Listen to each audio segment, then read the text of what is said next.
In this video, I'm going to be giving you a brief introduction to WordPress. So I'm going to be running you through the WordPress admin. I'm going to then show you how to both create a post and a page. I'm going to then run you through how to manage media, comments, and the creation and management of users within the WordPress system. And then I'm going to run you through the optimal WordPress settings. So let's get started. Now that WordPress is installed and we have selected our theme and got that also installed, it's time to actually run through the WordPress admin and teach you guys how to actually use it, how you can add posts, pages, images, anything you really want. And so I'm just going to go through each of the menu items and guide you through it. So starting off, to access the admin panel again, you just go to wp-admin, so mylocallandscaping.com/wp-admin, and then that'll prompt you for the login. You log in and this will be the dashboard you get presented with. So first up will be WordPress Updates. So on the left here, still under Dashboard, you click Updates, and this is where WordPress core updates will be. So if they updated from version 4.2.2, this is where I can then install that update. This is where it will also show when updates are available for both plugins and themes. So you'll see a little yellow number icon that pops up next to updates, and this represents how many updates are available. It is extremely important that you keep WordPress core up to date, you keep your plugins up to date, and you keep your themes up to date, as these do help with the security of your website. So I'll be running through an easy way to manage this later on, but for now this is where you can come to make those updates. So moving on to posts. So posts here, you can see you get 4 options: all posts, add new, categories, and tags. So if I just click all posts, this will load up all the blog posts that are associated with WordPress. So there's 2 main types of content you can post to WordPress: posts and pages. Posts are essentially blog posts. Pages are essentially static pages on your website that you'll create about your services, etc., etc. And I'll go through them later on. But starting here, all posts. So there's one default post that is loaded up, and you can see that here, and then highlighting over it gives you edit, quick edit, trash, and view. So you can get a full edit by clicking edit. But if I click quick edit, it allows me to change title, the slug or URL, the date, whether it's password protected, categories, tags, and all these other things. But I generally don't use it too much because I'll just open up the full editor. So before we get started editing a post, what I'm going to do is add some categories. So if I just click categories on the left hand side, and what I can do is just type category 1, and then it'll automatically generate the slug for me, so we don't have to enter anything here unless you want something different. So the slug is the URL base, so this will be category-1. Now a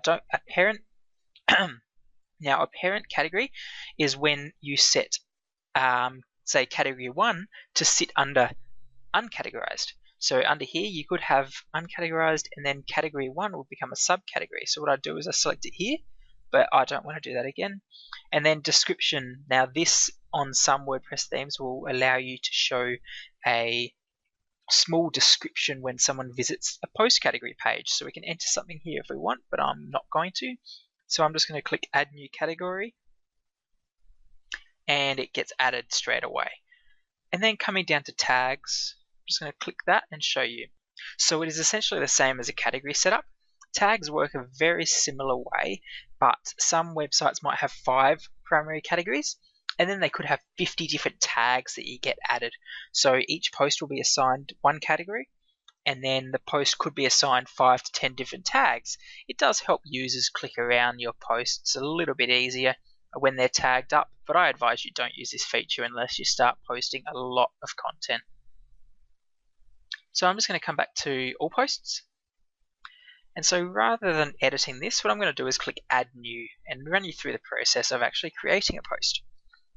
So we just click add new, and then it will load up the editor. And what I'm going to do is title this post 1. Now as soon as I click away, WordPress is going to generate a permalink for this post. At the moment it's just going to be p equals 10 because we haven't configured some settings, so I'll go into those settings later, but for now this will be the permalink to the URL.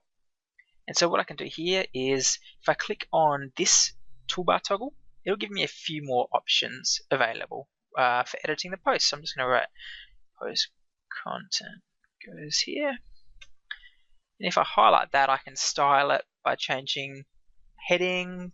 I can underline it, do all these different things to it, change colors, anything I really want. It's called a WYSIWYG editor.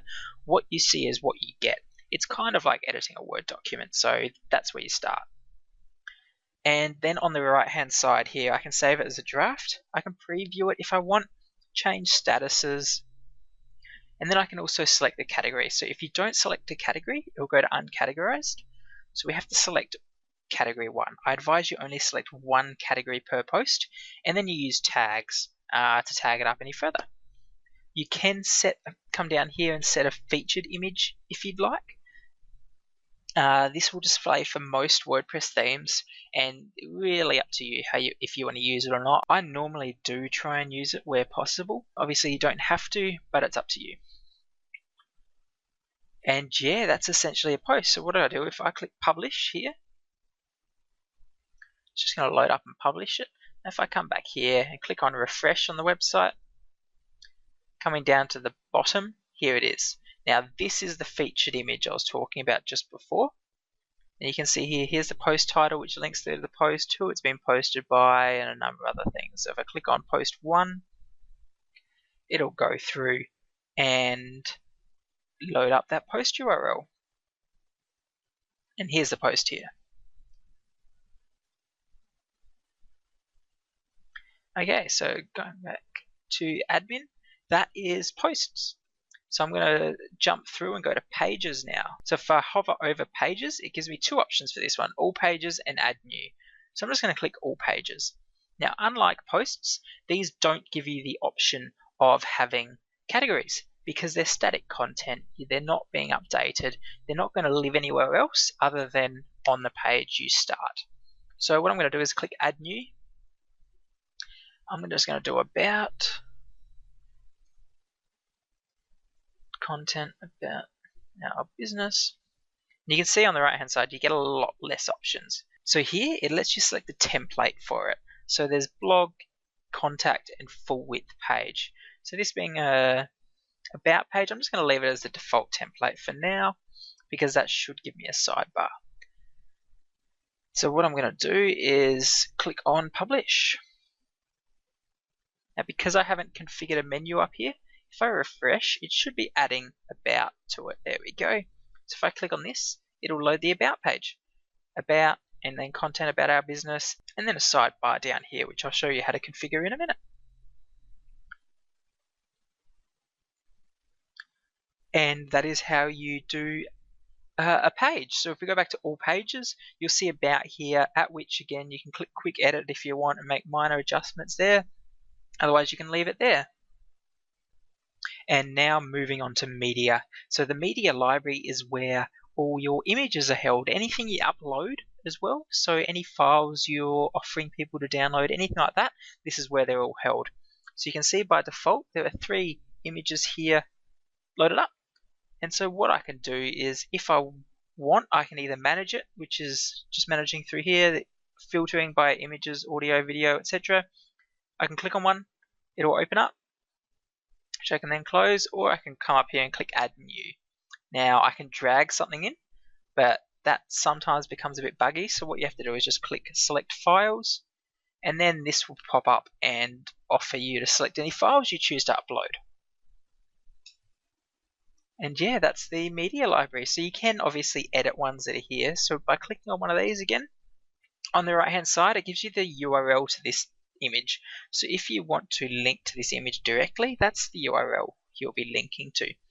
You can also give this image a title, caption, alt text, and description if you want, or you can also click delete permanently or edit more details. Now this will load up a separate page about it, and here we can enter a title and essentially what we could do before. So you won't need this page too much. But going back to library, so this is the media library. Now moving on to comments. So comments are open on most blog posts by default, and it really does allow the community to engage with your business or brand. So I highly advise you leave them on, but moderate them. So here's a default comment by WordPress, and you can see here's who the comment's by, the URL if they've given one, when it's submitted, comment text, and you can choose to unapprove it if you want. You can also reply directly in here. Straight away you can start engaging without having to open up that direct post, which you could do if you wanted to through here. Moving on to appearance. So appearance is where we have uploaded our theme previously, and this is the theme we've uploaded. So I can come down here, click customize. Now customize will let me change a couple different colors and taglines to it, depending on your theme. So this one is only letting me change my site title and tagline along with the widgets on the page. So I'm just going to come back out of this. And what we can do is go into widgets. So the theme's broken up into your main content, but then you also have sidebars and footer areas that contain widgets. So if I open up one of these post pages, you'll see on the right hand side, this is a sidebar that contains all these different widgets. So we've got recent posts, we've got search, recent posts, recent comments, archives, etc. Come over here, search, recent posts, recent comments. So I can just drag these out to remove them. I might leave categories up here, remove archives, remove comments, and just leave it with search, categories, and recent posts. So I don't have to click save, it automatically updates. I just have to come back to here, click refresh, and it'll come down to just being categories and recent posts. Now what we also have here is calendar, SiteGround, blog, members, and search, because they've loaded up a second widget area. So what we can do is we can just remove all of these, and then we can come back, click refresh, and they're gone now. So should you choose to, that option is available to you to have even more customization to the sidebar. So coming back to widgets, there are a number of other widget areas that this theme allows you to do. So we've got homepage right, featured widget area. So going to the homepage, you can see this. That'd be your Facebook. You can see first footer widget area. So there's 4 footer widgets, so 1, 2, 3, 4, and you can add new content to them if you want. Just have to click these little down arrows and then drag in whatever widget you want to add. And yeah, so then what we can do is come over to menus. So menus allow us to customize what is shown in our header menu for this theme, but also other locations for other themes. So we can specify certain links that are shown in these menus. So coming over to the home page, this will be the menu up here. So we have to decide what bits of content are going to get shown in this menu. So coming over here, by default, it's created this one. So it's showing you home and about, but there's still no menu created. So what I'm going to call this is header menu, and then click create menu on the right hand side. And now it's created. Now I might not want about to be shown in the menu, so I'm just going to click the down arrow on that and click remove. I then have to click save menu, and then coming back to the website, if I click refresh, the about will disappear from the top menu and it's gone. So this is where you can add all your pages that you want or remove pages.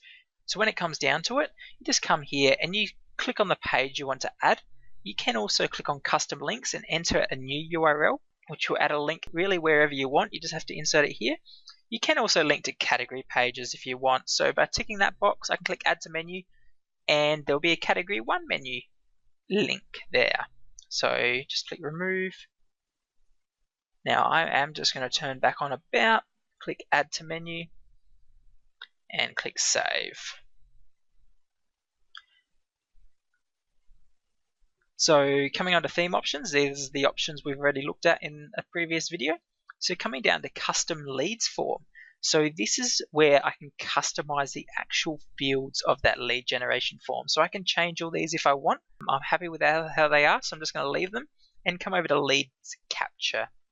This is where all the details are saved of people that enter their details into your lead capture form. So you can see here I've filled out a test one, and name, email, number, and message, and I can also insert other fields if I want, and it will save them here and then allow me to both delete them if I want or download them. So coming over to editor, this isn't something you should really ever need, because this is where all the coding for WordPress is involved. So I'd advise you leave this alone unless you know what you're doing. Now coming over to plugins. So the plugins really allow you to extend the functionality of WordPress. There are two ways you can get new plugins. You can click add new, and then you can search for your plugin. So here are all WordPress plugins, and we can search for a plugin here if we want.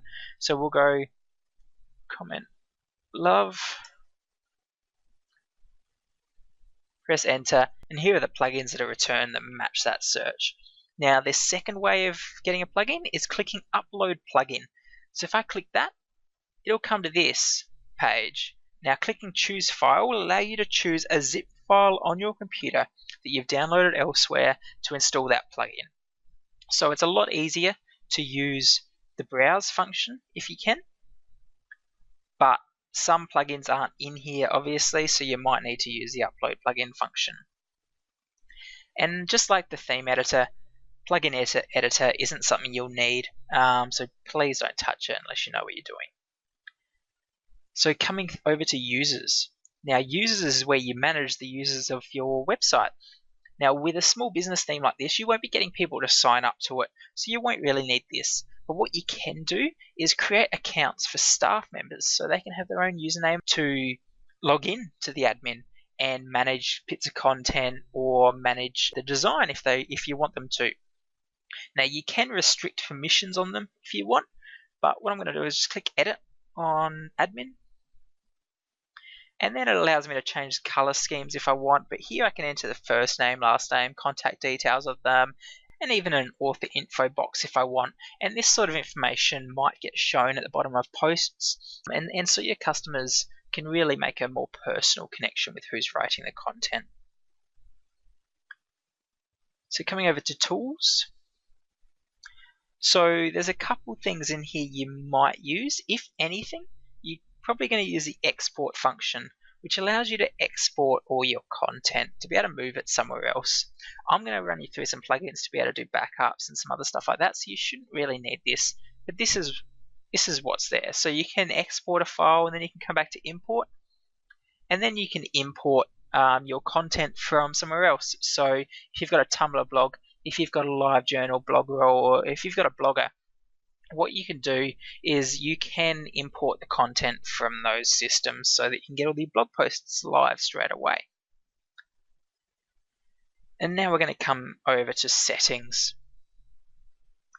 So there's a couple different ways you can set this up. I'm going to run through a great configuration to WordPress that you should be pretty much mimicking to get the best performance. So we've got site title and tagline. All this stuff has been set up previously, which is all fine. You can personalize the date and time format if you want, when the week starts, and then site language if you want. I might just change that to Australia while I'm here. Click Save Changes.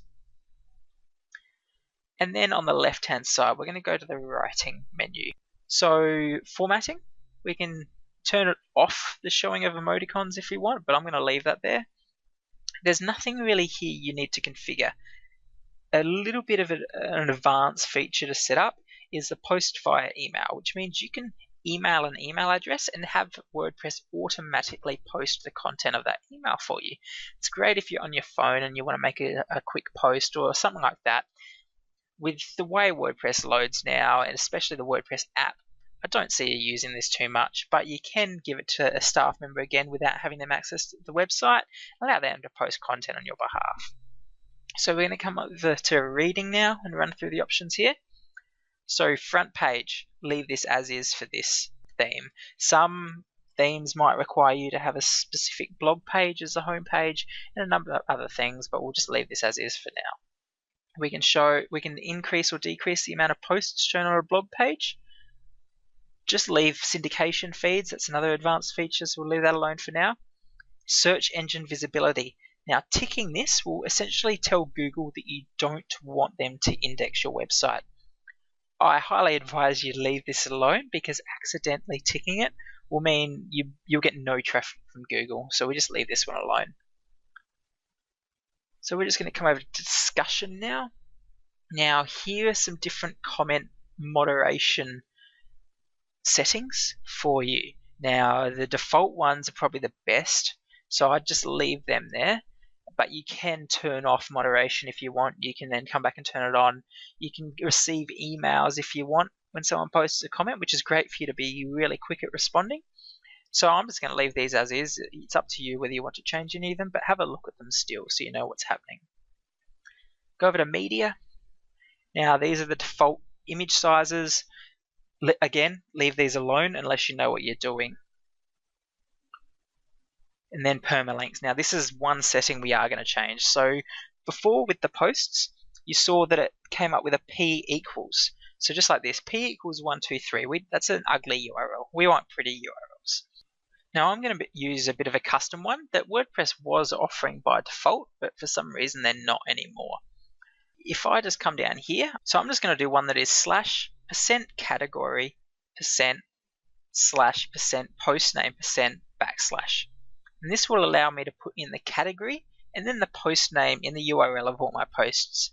So just enter that, come down, press Save Changes, and we'll be able to see this by coming back to the home page and then clicking on the link for one of the blog posts. So here, uncategorized because it wasn't assigned a category, and then WordPress resources at SiteGround. So it's a much prettier URL than the p equals, so I advise you using this format. So settings are all done now, and that is essentially how you can use the WordPress admin. So you can go through now and make any changes you would like to. You should be able to add all your posts, you'll be able to add all your pages. Just go through it, fill your site up with content, and we can go from there. Thanks, guys.